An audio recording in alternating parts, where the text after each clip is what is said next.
අද මම කතා කරන්න යන්නේ මට වගේම ඔයාලගේ ජීවිතවලටත් ලොකු වෙනසක් කරන්න පුළුවන් සරලම සරල ඒත් හරිම ගැඹුරු අදහසක් ගැන.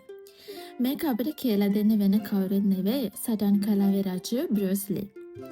බෲස් ලී කියපු ප්‍රසිද්ධ කතාවක් තියෙනවා. Empty your mind, be formless, shapeless like water. Now you put water into a cup. It becomes the cup. You put water into a bottle. It becomes the bottle. You put it in a teapot. It becomes the teapot. Now water can flow or it can crash. Be water, my friend. සරලව සිංහලෙන් කිව්වොත් ඔබේ මනස හිස් කරන්න. හැඩයක් නැති, ස්වරූපයක් නැති වතුර වගේ වෙන්න. වතුර කෝප්පයකට දැම්මහම ඒක වතුර කෝප්පයක් වෙනවා. බෝතලයකට දැම්මහම වතුර බෝතලයක් වෙනවා. තේ පෝච්චියකට දැම්මම ඒක තේ පෝච්චියක් වෙනවා. වතුර හිමීට ගලාගෙන යන්නත් පුළුවන්. එහෙම නැත්නම් වේගෙන් කඩාගෙන බිඳගෙන යන්නත් පුළුවන්.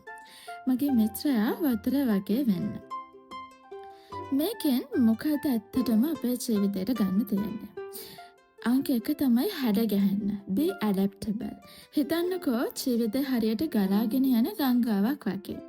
සමහර වෙලාවට පාර හරිම සෙමටයි. තවත් වෙලාවට ලොකු ගල් පර්වත ඉස්සරහට එනවා. මේවා තමයි අපේ ප්‍රශ්න, අභියෝග, බාධක. දැන් අපි ගලක් වගේ හිටියොත් මොකද වෙන්නේ? ඒ ප්‍රශ්න වලට හැප්පිලා කුඩු පට්ටම් එලා යනවා.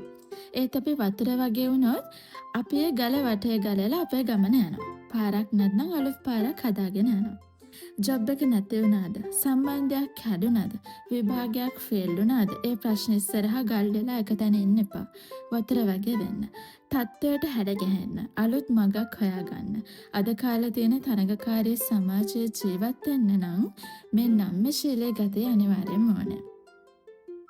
අංක 2 තමයි අවශ්‍ය තැනකදී ශක්තිමත් වෙන්න. Be powerful. වතුර කියන්නේ සෞම්‍ය දෙයක් විතරක්ම නෙවෙයි.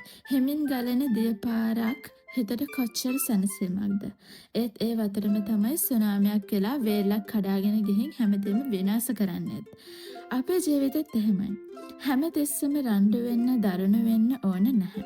ඉවසීමෙන් සෞම්‍ය විදිහට ගොඩක් දේවල් විසඳ ගන්න පුළුවන්. ඒත් අසාධාරණයක් වෙනකොට තමන්ගේ හේනක් වෙන සටන් කරන්න ඕන තැනදී අභියෝගයක් කඩාගෙන ඉස්සරහට යන්න වෙන තැනදී අන්න එතනදී වතුරේ තියෙන ඒ නොසැලෙන බලය, ශක්තිය අපිටත් තියෙන්න ඕන. බය වෙලා පස්සට යන්න නෙවෙයි කඩාගෙන ඉස්සරහට යන්න ඒ ශක්තිය පාවිච්චි කරන්න ඕන. තුන්වෙනි එක රාමුවකට කොට වෙන්න එපා. Be formless. මම ඉතින් මෙහෙම තමයි. මට නම් ඕව බෑ. මම වෙනස් වෙන්න කැමති නෑ වගේ අපේ කී දෙනෙක් මෙහෙම හිතනවද? වතුරට නිශ්චිත හැඩයක් නෑ. ඒක දාන භාජනයේ හැඩය ගන්නවා. අපිත් එහෙම වෙන්න ඕනේ. මම කියලා හදාගත්ත රාමුව ඇතුළේ හිර වෙන්න එපා. අලුත් දේවල් ඉගෙන ගන්න. අලුත් අදහස් වලට හුම්කම් දෙන්න. තමන්ගේ අඩුපාඩු හදාගන්න. ඕනම තත්ත්වයකට ගැලපෙන්න පුළුවන් විවෘත මනසක් තියාගන්න. එතකොට ජීවිතේ කොච්චර ලේසි වෙයිද? ඉතින් අද ඉඳන් ඔයාගේ ජීවිතයට එන ඕනම ප්‍රශ්නයක් දිහා බලලා මෙහෙම හිතන්න. මම ගලක් වගේ හැප්පෙනවද නැත්නම් වතුරක් වගේ මේක වටේ ගලාගෙන යනවද? ජීවිතේ ගලාගෙන යන්න ඉඩ දෙන්න. වතුර වගේ වෙන්න.